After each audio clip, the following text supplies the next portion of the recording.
ഒരു നാടൻ സ്റ്റൈലിലുള്ള രസത്തിൻ്റെ റെസിപ്പിയാണ്. എല്ലാ ഫ്ലേവേഴ്സും നമുക്ക് മനസ്സിലാക്കിയെടുക്കാൻ പറ്റുന്നൊരു രസം. അപ്പോൾ അത് ഉണ്ടാക്കാൻ വളരെ ഈസിയാണ്. അത് ഇങ്ങനെ ഉണ്ടാക്കിയത് ഞാൻ 1 ടീസ്പൂൺ മുഴുവൻ മല്ലി എടുക്കുന്നുണ്ട്, 1/2 ടീസ്പൂൺ കുരുമുളക്, 1/2 ടീസ്പൂൺ ജീരകം, ഒരു 3-4 ഉലുവ, ഒരു വറ്റൽമുളക്, ഇതെല്ലാം കൂടി നന്നായിട്ടൊന്ന് ചതച്ചെടുക്കുന്നു. നന്നായിട്ട് പൊടിയണ്ട, ഒരു തരി എന്നുള്ള പരുവത്തിലിരിക്കുന്നു. അതിലേക്ക് ഒരു 4-5 അല്ലി വെളുത്തുള്ളിയും കൂടി ചേർത്ത് വീണ്ടും ഒന്നുകൂടി ചതച്ചെടുക്കുന്നു. അപ്പോൾ ഇത് മിക്സിയിൽ ചെയ്താലും മതി കേട്ടോ. ഇനി ഒരു പാത്രത്തിലേക്ക് കുറച്ച് ഒരു 1/4 ഗ്ലാസ് വെള്ളം എടുക്കുന്നുണ്ട്. അതിലേക്ക് ഒരു ചെറിയ നാരങ്ങ വലുപ്പത്തിലുള്ള പുളി പിഴിഞ്ഞു.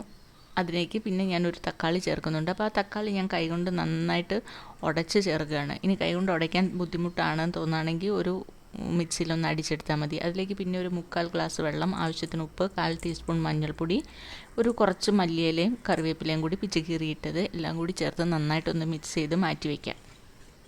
ഇനി വേറൊരു പാനിൽ കുറച്ച് വെളിച്ചെണ്ണ ഒഴിക്കാം. അതിലേക്ക് ആവശ്യത്തിന് കടുക് പൊട്ടിച്ച്